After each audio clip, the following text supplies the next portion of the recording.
Kicked out as a teen for false rumors spread by my brother, years later parents see my success, and demand money after they abandon me. I am a 28-year-old female with a twin brother. Growing up, my twin brother and I experienced very different treatment from our parents.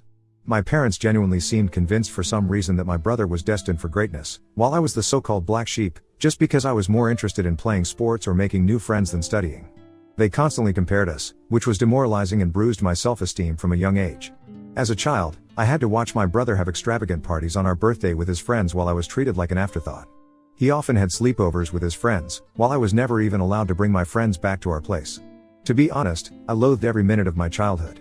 The only person in the family who seemed to care about me was my grandmother. When she visited us, she always brought me my favorite chocolates and occasionally slipped a few dollars to me so that I could treat myself later.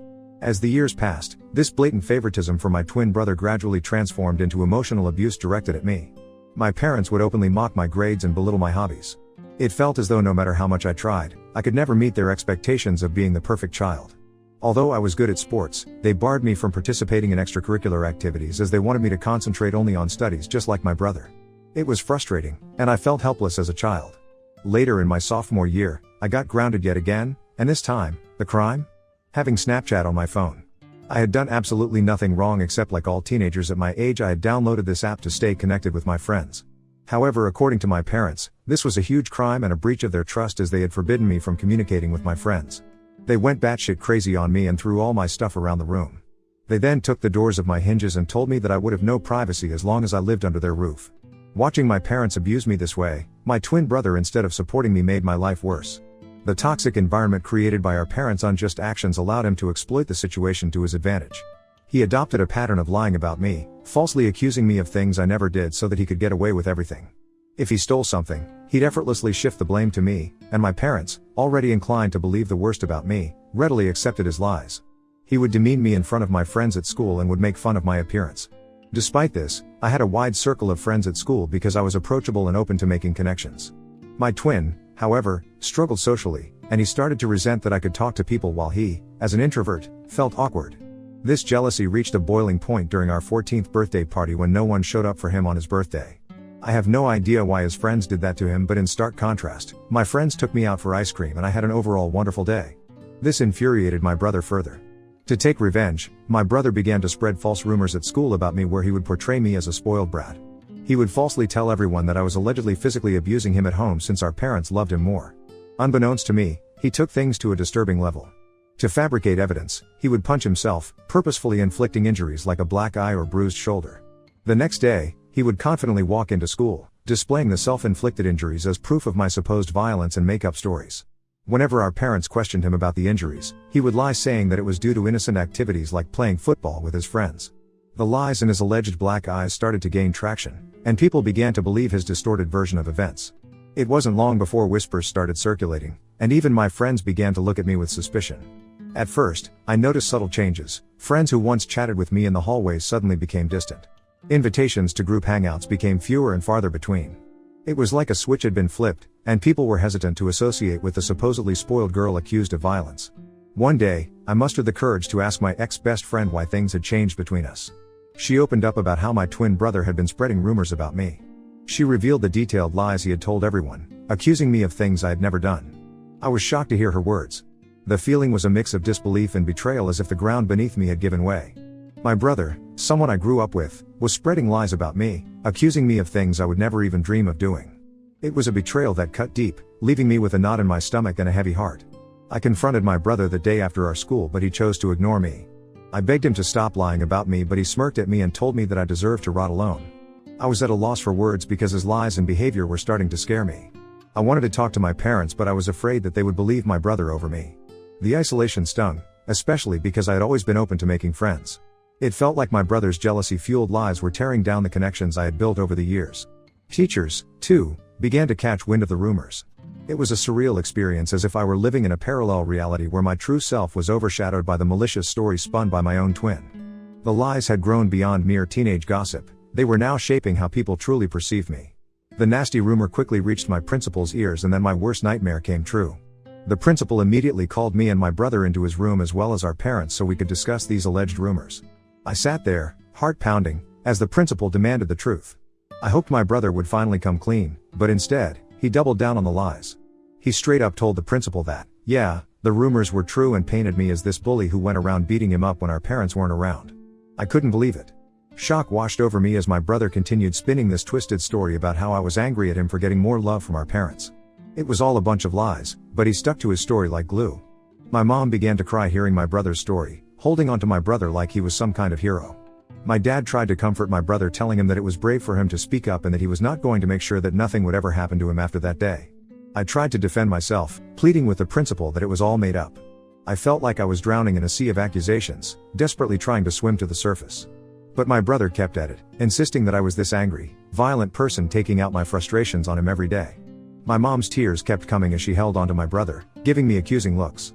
It was like fighting against a wall of belief in my brother's made-up story. My principal reprimanded me strongly, saying the school didn't tolerate bullying and these were grounds to suspend me. I pleaded with him not to suspend me, but he shook his head, saying he couldn't just let it slide. I begged him, tears streaming down my face, trying to tell him that I didn't do anything to my brother. The principal firmly told me that I would be suspended for 10 days so that others see this as an example to never bully anyone. It hit me hard, and I started crying even more, practically begging him to reconsider. My parents, angry and embarrassed by the whole situation, dragged me out of the principal's office. I didn't want to leave. I wanted to plead my case, and make them understand, but they were having none of it. We left the school, my heart heavy with frustration and humiliation. When we got home, things took a drastic turn. My dad started packing up my stuff out of the blue. I was shocked, confused, and had no idea what was happening. My mom asked him what he was doing, but he just shouted that he couldn't let me live in the same house as my brother anymore. I was crying, practically on my knees, and pleaded with my brother to tell them the truth, but he stayed cold, unmoved by my emotions. My dad continued packing my things and then threw the suitcase into our foyer. I clung to my dad's legs, still begging him not to throw me out. It was like a nightmare unfolding. He told me that a bully like me didn't deserve to live in his house and that he would ask his mother, my grandmother, to come and pick me up if she wanted to do that. It felt like the world had crumbled beneath me. I stood there in shock, surrounded by my belongings scattered in the foyer, kicked out of my own home. Eventually, my grandmother did show up. She gathered all my things and helped me place them in the car. Helping me into the passenger seat, she made sure I had my seatbelt on before walking towards my parents' front door. She rang the doorbell, and when my dad opened the door, she started to yell at him for treating me this way. With stern determination, she warned him that if he ever approached me or tried to contact me again, she wouldn't hesitate to involve the police or the CPS, since what he had done to a child like me could potentially wind up with him in jail. My mother, attempting to deflect blame, told her that it was my fault. However, my grandmother wasn't having any of it. She stood her ground, defending me, emphasizing that I was just a child who didn't deserve to be treated in such a heartless manner. That was the first time in my life I felt how powerful my grandmother was. She didn't cower down to my parents, and unlike what they believed, she trusted me. Eventually, we drove away, leaving behind my home, the only place I had ever grown up in. I can't even begin to put into words how indescribable the pain I felt during that time. I remember just crying on the bed and not eating anything despite how much my grandmother urged me to. I told her what my brother had done, and she was shocked as well. She assured me that she believed my side of the story, and I was happy that I at least had one person who had my back.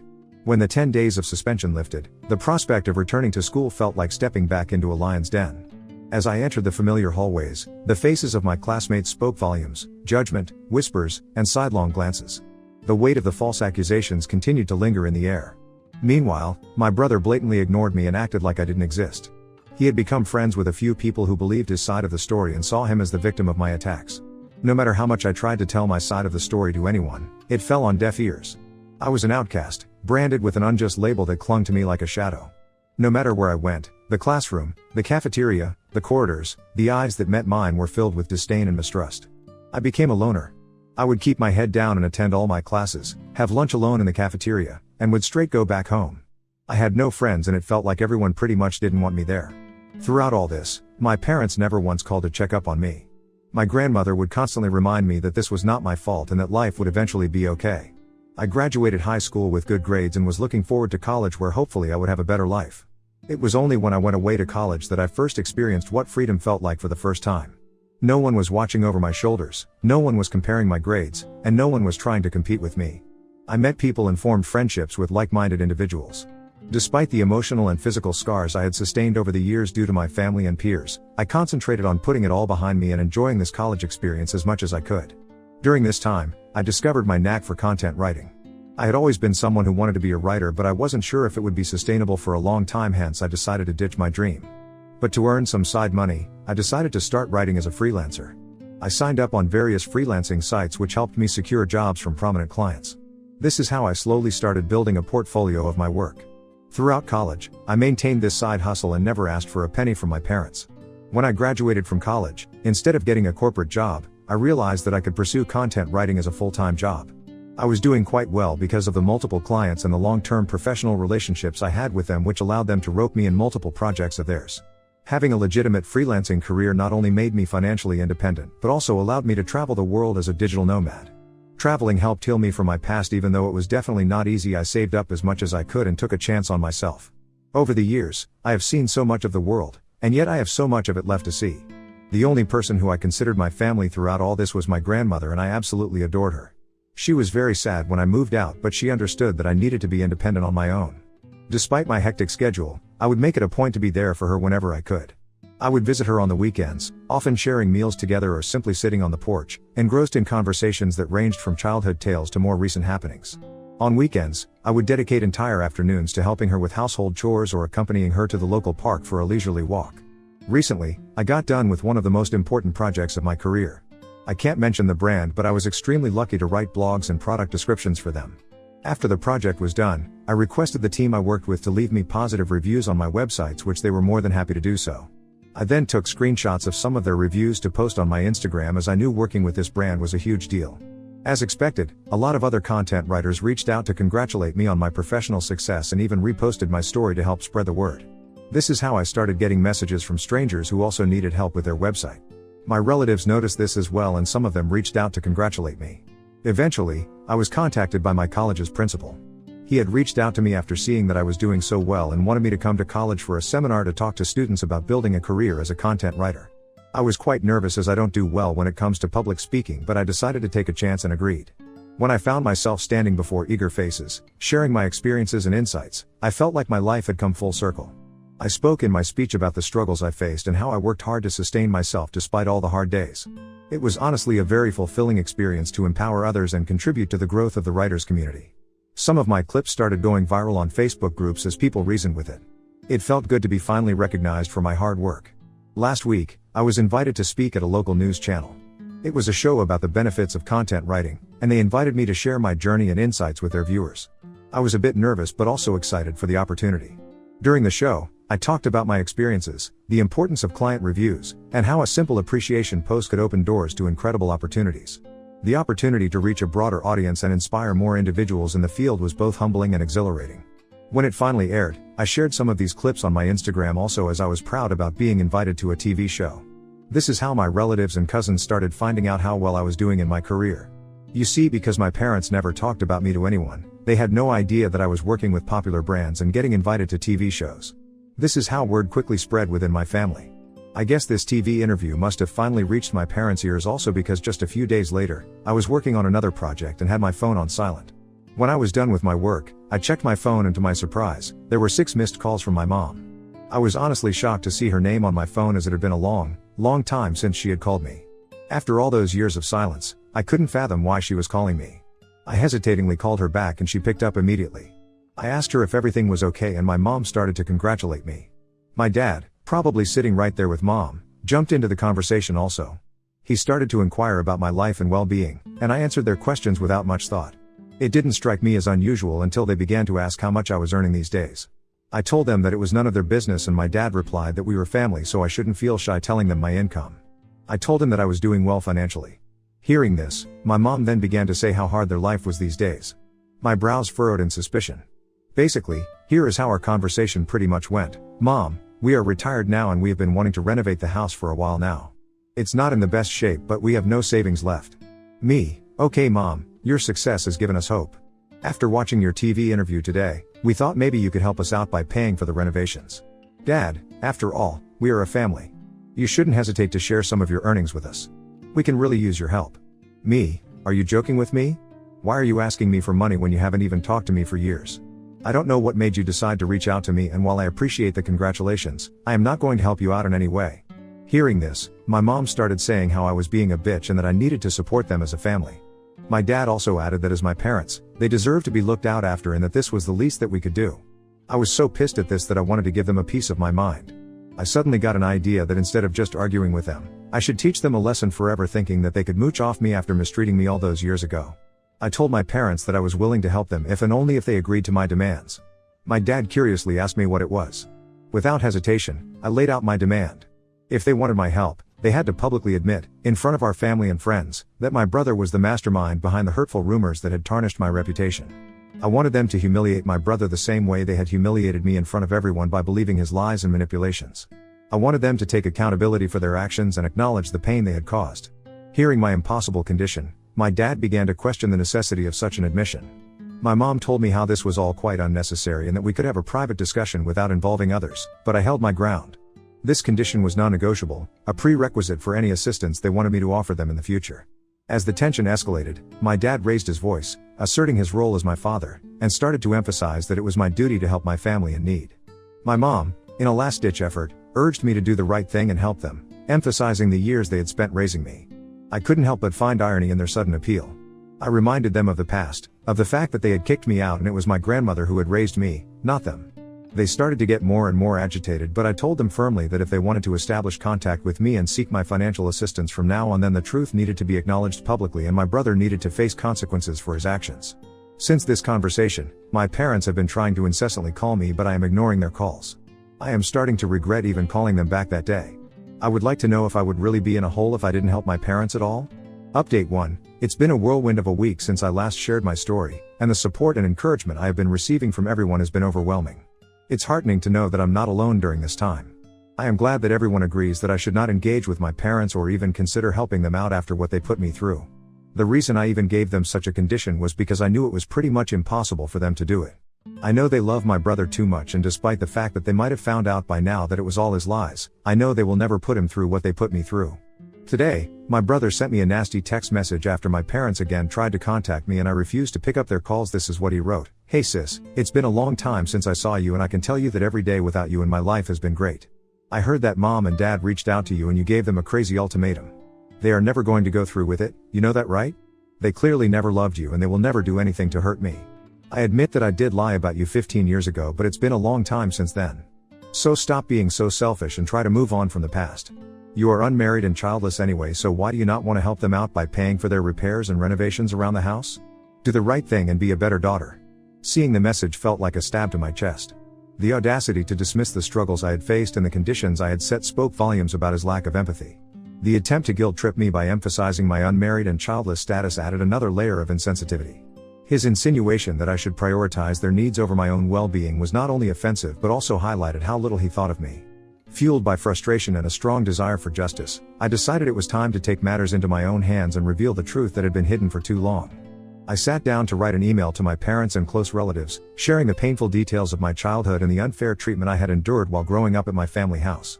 In the email, I described the strict and oppressive environment I had under my parents' roof and how they treated me compared to my twin brother. The email also delved into the malicious and completely untrue rumor my brother had spread about me in school, which had led to severe consequences and affected my reputation. I wrote how my parents had kicked me out to the curb and had it not been my grandmother I might have been dead in the streets by now.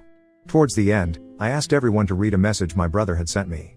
I attached a screenshot where he admitted to lying about me. It was a clear confession that I hoped would expose the lies that had persisted for too long. I sent the email just an hour ago and I know that all hell will break loose once my parents and my brother read it. I will update you next regarding how my family reacts to my email.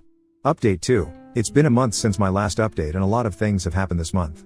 As you can imagine, my family did erupt after receiving the email. My parents have received criticism from relatives, who were previously unaware of the extent of the favoritism and emotional abuse. A lot of the family members reached out to me telling me that they had no idea about all this and apologized to me for not being there for me. My brother and my parents sent me a barrage of text messages that were starting to get more abusive and violent, so I decided to reach out to a lawyer who sent them a notice of cease and desist. It basically warned them to not contact me further, and if they did, they would have to face dire legal consequences. I guess this must have scared them straight because they stopped contacting me. My grandmother thinks I have done the right thing by letting everyone know what happened and supports me 100%. She is the only person who matters to me, so I am glad she has my back. Update 3. It's been 2 months since my last update. I am happy to report that everything in my life is going well for now. Professionally, my content writing business has been flourishing. The invitations to speak at seminars and podcasts continue to roll in, solidifying my position as a respected figure in my line of work. I am as close to my grandmother as ever. I took a 1-week break from my work recently so I could spend some quality time with her. She is into gardening these days and educated me a lot about various flowers and herbs in her garden. The moments I spent with her, whether sharing meals, engaging in heartfelt conversations, or simply enjoying each other's company, are my favorite and cherished memories. My family has not contacted me after the letter they received from my lawyer, so I'm happy that they are staying away from me. Personally, I have started going to therapy, so hopefully I can work on healing myself. I think this will be the last update for now.